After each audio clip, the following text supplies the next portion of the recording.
Well, hi, everybody. Hi, everybody. Welcome in.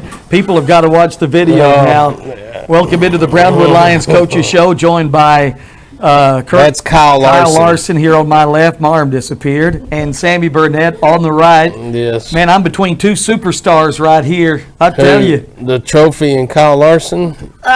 That trophy's bigger than me. Yeah. Kyle Larson's not a big fella, but he's big right now. He's a NASCAR champion. Got to tip your hat. Had a great season. That was win number 10 and a championship. Man, how about that? Won the big one yesterday. So he's number 5. You got to love him for that. And I really like Kyle Larson. I do. I'm not saying that because he won. I just sort of like him. But that is Star's guy, so I got to pay homage to Star. And I guess I'm redoing the favor and purchasing a Kyle Larson championship pin like she purchased for me when Kyle Busch won it. So that's right. It's coming, Star. Congratulations. Yeah, boy, what a season he had. Yes. You know, funny, we're started with NASCAR and probably be our last NASCAR report for a while. There it is. Late February. Congratulations, Kyle and Star, her driver, and 10 wins, as you said, this year. Yep. That's quite a season. It is. Well, Coach, you have a good weekend? I'm glad that's out of the way. Did I have a good weekend? Man, studied a lot of film? Yeah, I had about as good as weekend as you can have. Yeah. Look, you know, got beat Friday night, and we can make every excuse we want. We just got beat, and that's all I'm going to say about it. Like I said, I don't like making excuses. It is what it is. We got beat. That's a team that I think is going to have an opportunity to play for the championship, and if they fall short of that, I think they will consider that a unsuccessful season, to be honest, because they have everything they need to do it. You know, they got an outstanding offensive line. They got a great quarterback. They got 2 really good running backs. They got two of the best 2 receivers I've seen in the state of Texas so far in any film I've watched. Their defense is phenomenal. Middle linebackers, outside backers, good job at cornerback. They're able to do a lot of things, and they're confident in what they're doing. And they're deep, too. They got some backups that are pretty good. They sure do. So, you know, they got an outstanding kicking game. The posting kid can kick the ball wherever he wants. He can kick it in the end zone. He makes field goals from everywhere. So they have the potential to be a powerhouse, and I look forward to seeing how they finish because I think they're extremely talented. One of those teams that comes by every so often. Yeah, they are. As you said, well-rounded. There's not a weak spot on that team. No, there's not. You know, that 42, that middle linebacker, the real deal, had about 18 tackles against us, and that was basically in the first half and a little bit more, but right, you pretty know, solid. You look offensively, the way we started the game and went out on that first drive and just executed and put the ball in the end zone is the positive that I took from that game for our kids. When we do it and we do it the way we're taught, and they go out and execute, they can move the ball against anybody. The second and third drives, we had third down and short, and we get 2 penalties that put us behind the chains. I mean, you know, you can't do that against top-notch teams like that and be successful. And then they got the momentum going, and you know, once you get that ball rolling, it's hard to stop. And they beat us on some slants. They beat us on some deep balls, and we lost containment a couple of times. Yeah. And they were, you know, basically did what they wanted to do against us, and that's the fact of the matter. Yeah, time to put that game behind us. There are still lessons to learn from games like that, but lots of lessons to learn. Yeah, you know. On to Kennedale. We've played them about 3 or 4 times in recent years in the playoffs. We'll talk more about them in a moment, but another solid team, and we'll get your Triple T Player of the Week coming up here. The main thing, though, going into the playoffs is health. Looked like everybody came out okay. Yeah, we didn't lose anybody. No one got hurt on Friday night, so that's a blessing. You know, we still have Taylor Besson out. He just had knee surgery. Owen Huntsinger's out for the season as well. He's fixed to have knee surgery. Noah Barron had shoulder surgery, so he's out. So all in all, you know, we're still the same group we were last week. We did bring some of our sub-varsity kids up, a handful of them. You know, they'll all travel with us, they'll all practice with us, but we brought a handful of them up that we felt that may have an opportunity to get in the game, and so that they can, you know, learn what we're doing, understand the scheme. Brought them in this morning at 6:30 and started educating them, so we'll be thicker on the sideline. We're going to bring like I said, all of our JV will suit up, and those that we feel have an opportunity to play will suit up. We're not going to make the kids that don't have that opportunity suit up. They will wear a jersey and stand on the sideline along with the freshmen, because I want them to experience what it's like. You always say going to the playoffs and that environment is different. I don't know what it is about it, but it is different, and I want our kids to experience that. I want I'll get emotional and don't watch out. I want those younger kids to see those older kids wearing those stars. You know, they don't get, that's not a privilege. That's a right that you earn. You know, it's not a right, it's a privilege. You earn that privilege to wear those stars, and it represents all the state championships and the history of Brownwood and the traditions of Brownwood. And I want our younger kids to get to experience that, you know, and our goal is to go out there and play a tough Kennedale team. Has a lot of kids returning from last year's team, but when you look at last year, we had 6 turnovers. We had 3 interceptions returned for touchdowns. Yeah. It's like I said, not knocking anybody off last year's team. It's just the facts are the facts. We got to eliminate those mistakes. And, you know, and we got to keep them from making big plays. If we can do that and make them methodically move it down the field, I think we have an opportunity to be successful. They're going to stop us. They're going to stop us. They're going to stop us, and then we're going to bust one. I mean, that's just the MO of that defense they run. They're going to stunt every play. You never know where it's coming from or who it's coming from. If they're going to try to bring more than you got, and you get rid of the ball before they're going to try to get you before you can get rid of the football, and they're going to try to hit you before you can get to the next level. And played defenses like that before. And just once again, we just got to go out there and worry about the Brownwood Lions and see if we can't peak, you know, on Friday night. Yeah, Kennedale, watching them on tape, defensively, they're solid, and they do fly to the football. They're I think quick they've and given fast. up 40-something points this year. You know, Yeah, they're 22 good. of that to Heritage. Yep, they're a good football team. All right, we'll talk more about Kennedale, the Wildcats, coming up on Wednesday's show. Don't really have ticket information yet, but Not you yet. will. We're working on that. Hopefully, we'll have it to you by tomorrow. As soon as I get that, we're trying to figure out the best way, whether we sell those in the office like we would for a home game, and they do the same, whether we're going to go through one group and get them online. We're still trying to figure out if Glen Rose is going to allow us to buy tickets at the gate, which I don't think they are. I don't think you'll be able to show up to the game and get a ticket. So we're still working through that before we get that information out. I will say this, if we hadn't been out there, we do play Friday night in Glen Rose. Right. We will be the home team, so we'll have the home side, so we will try to fill that side of the It is a 7:30 kickoff, 7:30 kickoff. Yes. All right, a lot of games are at 7 Thursday night, but ours, the same. Friday, 7:30 at Glen Rose, big stadium. Come on out and support these Brownwood Lions against Kennedale. Boy, sub-varsity stuff. JV finished up a really good year the other night. Yeah, they defeated Steamville. I think it was, what was the score? 46 to 28 or 40. Oh, Thank okay. you. 42-26. You know, at one point that game was 28-26. Steamville had a good third quarter, and it was nice to see our kids. They never wavered. You never knew that they never panicked. They just continued to go out there and do what we do, and they executed some plays and wound up running away with it and just sort of taking over. And to finish the season 10-0, it doesn't matter what level you're at. That's extremely difficult to do because you're playing teams of your level and your caliber usually. And for them to come away undefeated is pretty special. So I'm really pleased with them. It is. What about the rest of the sub-varsity? They finished up last week. Yeah, as of course I knew would happen, our Maroon team, which is basically our freshman B team, played Stephenville last week and beat them 26-0. Well, this week I knew they were going to play their JV B team, so they went over there and took it on the chin. But I'm glad for them to get to play that game. Multiple times this year did they play someone's JV, which is a lot older than they are, a lot more kids, a lot bigger, but yet they went out there, they played the game because they loved the game, and I thought we saw a lot of growth on that team.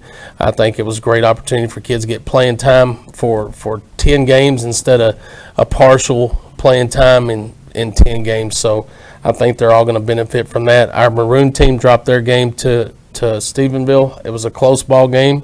But just couldn't get in the end zone when they needed to. But the growth I've seen on that team, I think they finished the season 6-3-1. Wow. Sorry, that's a group that didn't win any games in junior high, and for them to come out with great numbers and to take the coaching that they've taken and to parlay that into a successful season, I really tip my hat to them because.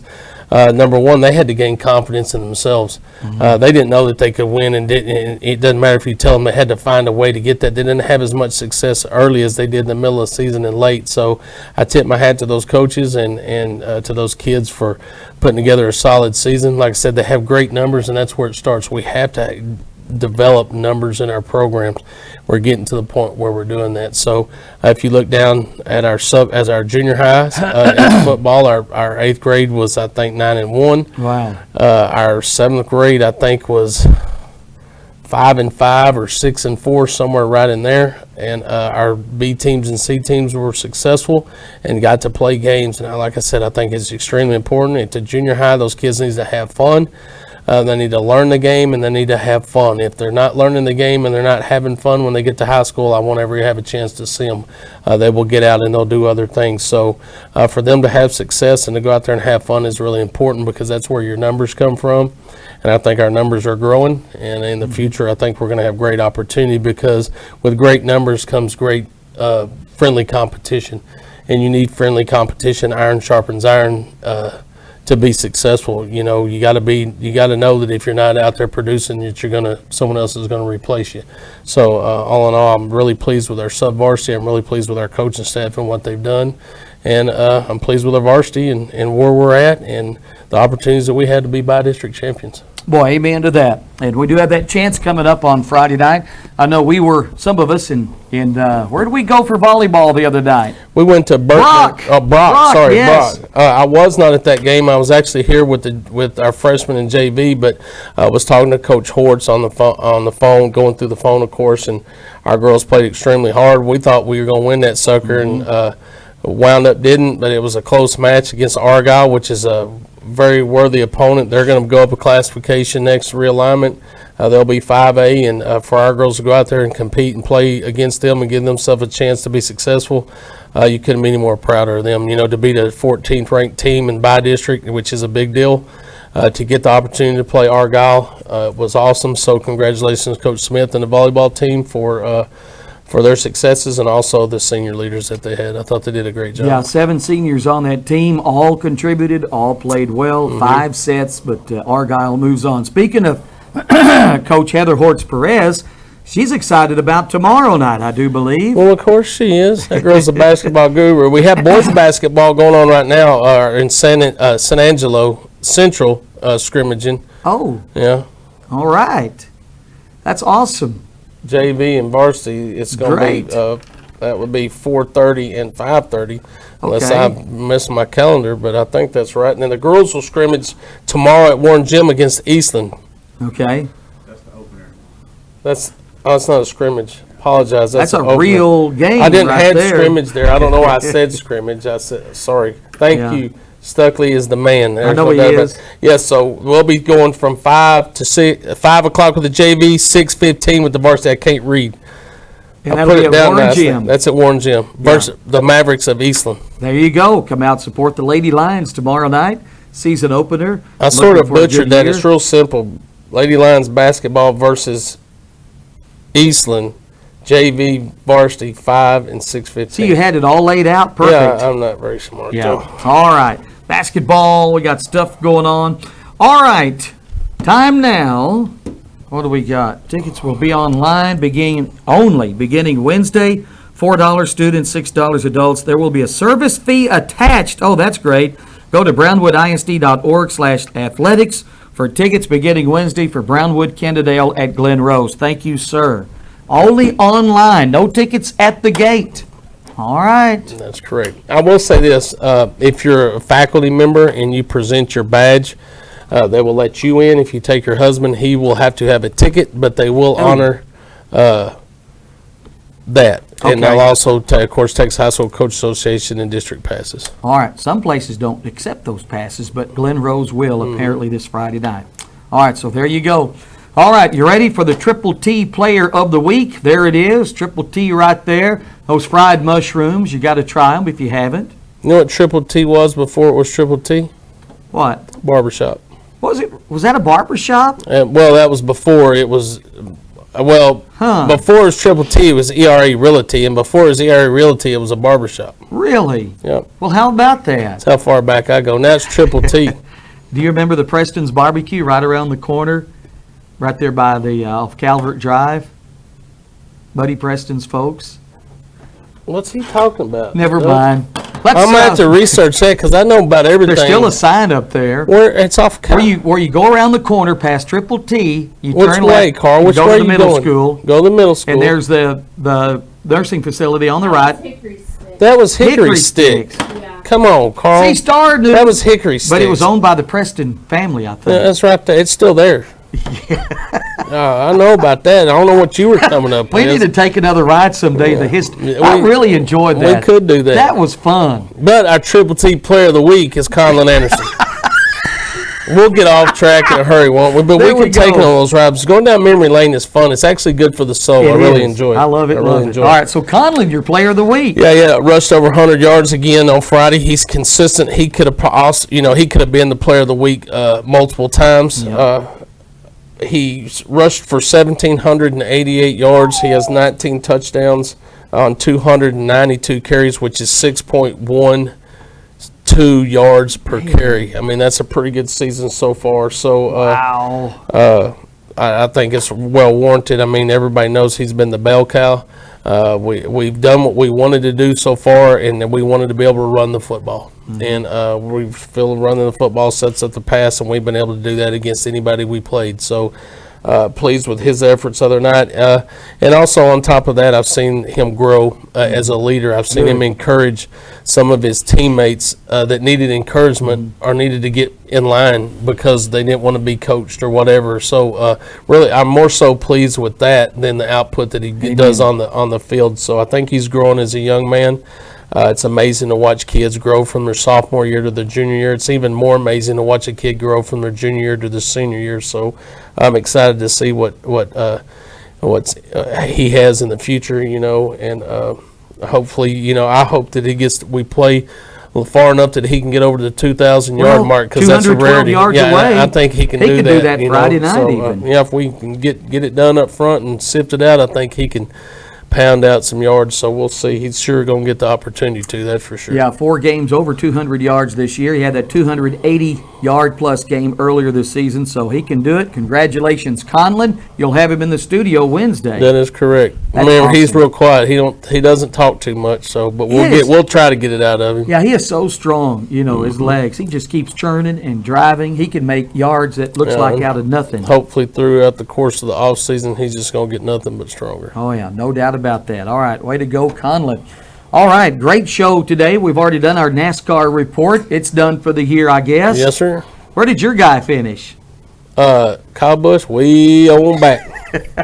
He didn't get brought up Star to told me. ninth. Yeah, pitifully. You know what I like about Kyle Busch? What? He said, we can't expect to be running with the champions if you're not champion quality. Hey, I like it. It's called accountability. He goes, we didn't perform like champions, so why should we be running with them? Yeah, just like kind of the Cowboys yesterday. Oof. Ooh, that was ugly. Yeah, don't even go there. Why did I even go there? I don't know. Listen, Boy, Bridgewater outplayed Dak. Dak didn't look well to me still.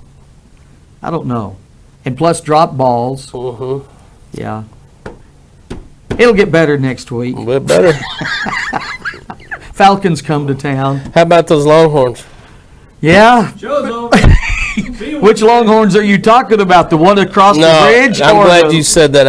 I do want to congratulate the early Longhorns in their successful season. Sometimes you take it for granted going to the playoffs and winning and blah, blah, blah. But sometimes, you give credit where credit's due, and best I can say is, great win against Wall, and enjoy the journey. I mean, and I try to address that with our coaches. You never know when you're going to get that opportunity to go to the playoffs. Some kids never get that opportunity. You got to make it an experience that will last a lifetime. It's a special time. It's just different. Until you play in the playoffs, I can't explain to you what it's like. But Coach Price has done an amazing job over there. And I don't know how far their journey will be taken, but I hope they have a wonderful week. And I hope they just have lots of fun and enjoy the opportunity that they've earned. And same thing for us, of course. We're going to go out and enjoy the opportunity that we have. It's, 13 years in a row, and sometimes you can take that stuff for granted, and it sure shouldn't be. So congratulations, Coach Price. Enterprise and early Longhorns and what they've accomplished is really a big deal. Yeah, they're playing Friday at 7:30 in Saginaw against Pilot Point. Coleman May finished off regular perfect seasons. I mean, that's hard to do. Yeah, I mean, just all around. May is loaded. Ooh-wee. And I haven't seen Coleman, but I know several. I've met the Coleman coach, and I know several people that know him, and he's a very likable guy, but apparently they're really good too. But Yeah. May Tigers are legit. You know, we watched them in the state championship last year, and I don't want to jinx them, but I wish them the best of luck and hope they win it this year. It would be December 15th at 11 o'clock in the morning. Nice. I've already kind of got that penciled in. Sorry, Coach Steele. I know you guys don't like to look ahead, but they'll go and do the work. They're going to grind. They are really having a good year. All right, Coach, great stuff today. Anything else? Let's thank those that make this show possible. Auto Glass Magic, Avalon Custom Homes, Brenner Auto Group, Syntex Body and Paint, Syntex Equipment Sales, Citizens National Bank, Dan Hill Containers, Dr. Bon Young, Dr. Pepper Bottling Company, Edward Jones Investments, Henrik Medical, Howry Enterprises, Humphrey Peets, Landmark Live, MC Bank, Painter Johnson Associates, Smith & Sharp Agency, Sonic Drive-In, Stanley Chrysler, Texas Bank, The Real Talk with Chad Valdez Podcast, Weldon Wilson Electric, Western Bank, and Willie's Tees. All right, Coach, thank you. We'll see you back Wednesday. More on the Kendall game. You bet. Have a great day, Brownwood. Brownwood Lions head football coach, athletic director Sammy Burnett. Coaches show every Monday and Wednesday at this time here on the radio at KOXC 101.3 and video streamed on the KOXC KBWD Facebook and at KOXC.com.